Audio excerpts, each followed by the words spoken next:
saw crowds in town for Section 34. For Section Flying Squad and Section Jacona, you ain't seen up yet.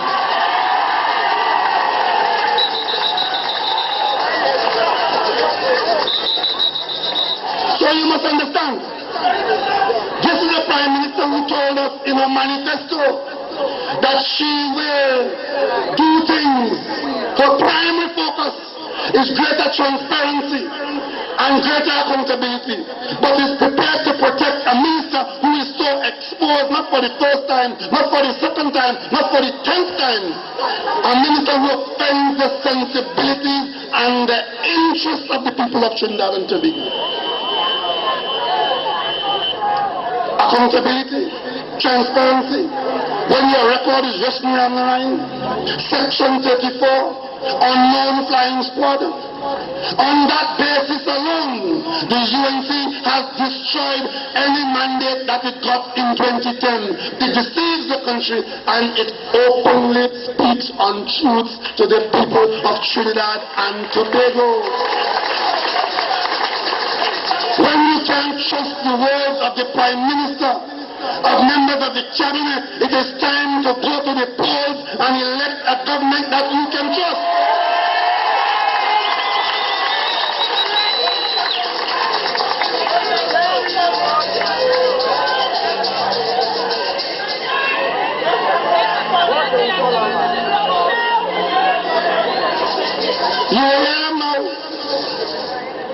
You will hear them now talking about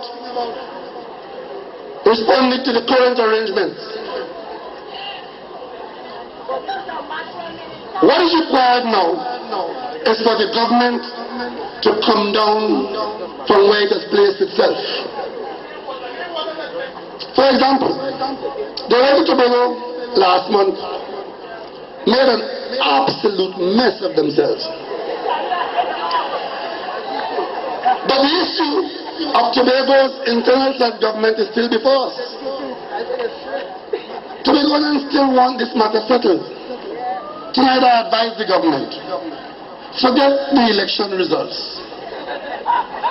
Meet, as you should have done in the beginning, the central government, the opposition, the Tobago people. Let us sit down like civilized people of Trinidad and Tobago and let us all see what is best for the people of Tobago. You tried to win the election campaign, you were warned that it was foolish, it has failed.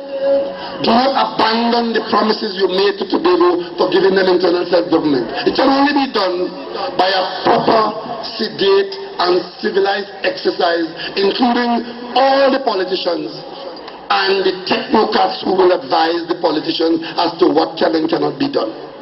If you do that, then you're making some progress. It is the same thing with the crime issue. You hear it talking about no bail, greater sentences. You're forgetting. Before bail comes into being, you have to have arrested somebody. The biggest problem we have in Trinidad and Tobago today with this crime problem is that the police stands alone, naked and blind. People are now seeing murderers unmasked, committing murder in front of them, but they dare not become a witness in a case against that murderer. And without that evidence, the murderer walks away with a spring in his step. Tonight I want to call on the government to come meet with the opposition. Let us look at the laws and make it so that tampering or interfering with a witness in Trinidad and Tobago is worse than the crime you committed. Because without a proper system where witnesses can feel protected and where the wrongdoers can feel the full brunt of the law, there will be no change. Because they believe they have the upper hand. Stop fooling yourself. They have the upper hand. I just read for you how a superintendent of police sees the police service. Is that what our service represents? An officer like that? How many of those do you have in there? There are many police officers who will cross the road if they see crime being committed on the other side. When I was housing minister, Many police and prison officers came to me. They want to move from where they're living because the crime is too much and they feel more at risk than the people who live inside there. We have to have fundamental responses to what has happened to us. It is not going to go away. And I am recommending that if we want to change any law, we start with the laws dealing with witness tampering. Make it that if you in any way interfere with any witness in any matter in which an allegation is made against you, it's almost automatic that you're going to get sent down for that. And as for gun crimes,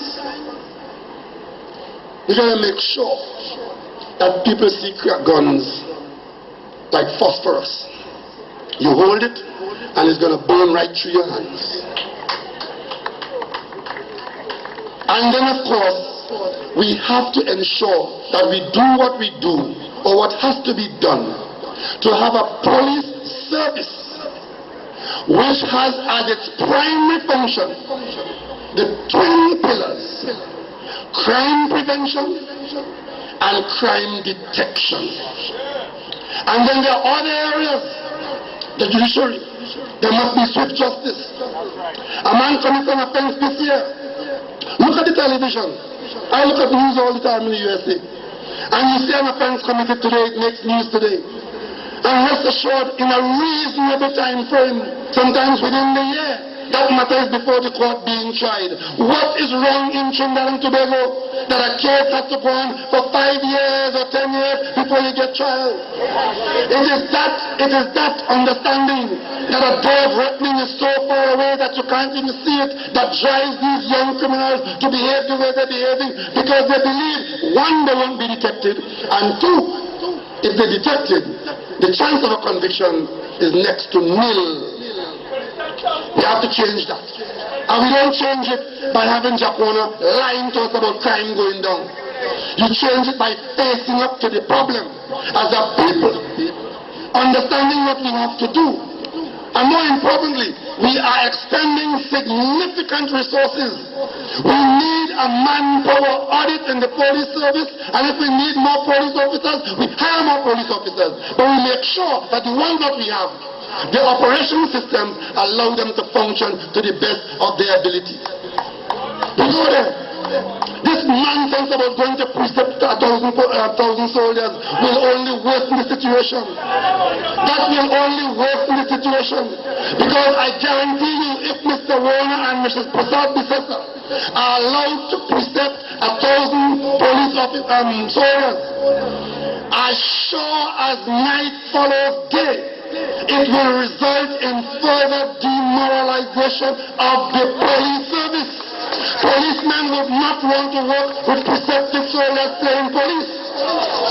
And from a logistical standpoint, it will not work, because police is police and soldier is soldier. Their functions are different. Their training is different. During the state of emergency, I was in St. James. I saw soldiers frog marching people into the police station. And when they got there, the police look at them with wide eyes and say, "What do I bring them here for? Who's signing them in the book? Or they charge them now?" That happened in St. James. I saw it. Because when you arrest somebody, of course the law makes provision for citizens' arrest. Extraordinary circumstances, see somebody killing somebody or beating somebody, you intervene. But to put in place a system where soldiers not going to arrest people because they're precepted, then who follows on with the investigation? Who works the case book? Who goes to court the 9 or 10 or 20 times when you have to go there when the case is called? So soldiers are reporting to the commissioner of police, and the commanding officer is somebody else. Now, what exactly is Mr. Warner offering us? He offered us 7,000 SRPs. We didn't get that. He offered us some amalgamation with security firms. We didn't get that. He's now offering us 1,000 soldiers. The man does not have an original idea in his head. He's pure trouble. Get rid of him as quickly as possible and let us start over. I want to see all this reporting. I just showed you what happened with the flying squad. I'm hearing now that this one has a report to get from that one, and that one has a report to get from that one. Typical story, you know. God send man, man send monkey, monkey send the tail. Right? That is what I'm hoping it will die down. But of course, here you have a minister of government telling the country, in a matter where he is exposed to reporting on his portfolio, he told the press, I will respond in the parliament on this matter on Friday and give you all the information on the matter. The prime minister is out the country. She comes home. She says, you can't do that. You and I have to get together and get a story that makes sure both of us are properly covered. You understand that? So when she eventually gets whatever report she gets, rest assured, is one that makes sure it looks as though she is irresponsible and he is irresponsible, and poor Mr. Hira, he in the firing line, because somebody in this is going to have to take responsibility. But I want to tell you something, why that is so. It is a very, very worrisome state of affairs for any country where a prime minister could be afraid to fire a minister because she's afraid that that minister will fire the prime minister.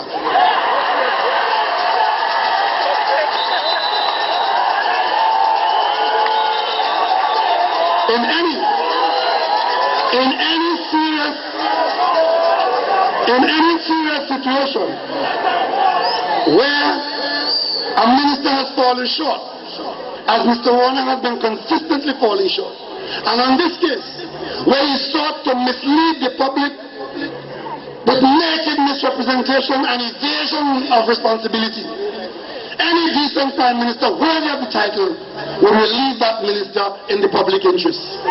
This prime minister would love to do that. You may recall, it was Jack Warner who told us in the parliament, I think it was in the vote of no confidence last year, March. He said, we made an investment in Persad-Bissessar and we will protect that investment. That's an answer. And in case you all don't understand what that means, it means if the criminals have to kill you, your uncle, your cousin and your nene, the cabal stays in place. That is what we are facing in Trinidad and Tobago today. And it's going to get worse before it gets better. And the only thing that is a bright star on the horizon is that when they thought they had killed the PNM, Balize don't die.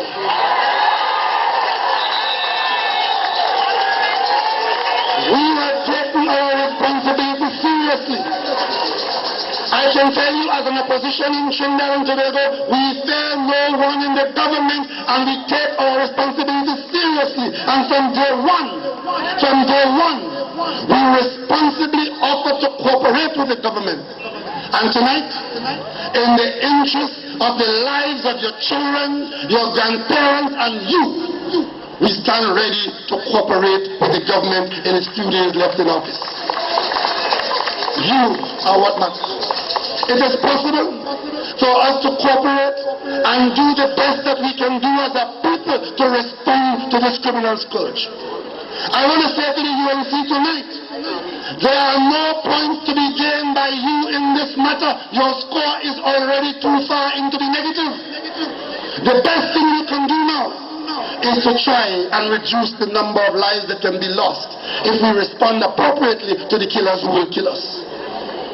And tonight, I want to ask the government again to give the country, in the interest of dispensing effective and swift justice, ask the government, what is the problem with the Caribbean Court of Justice, which will guarantee us swift justice?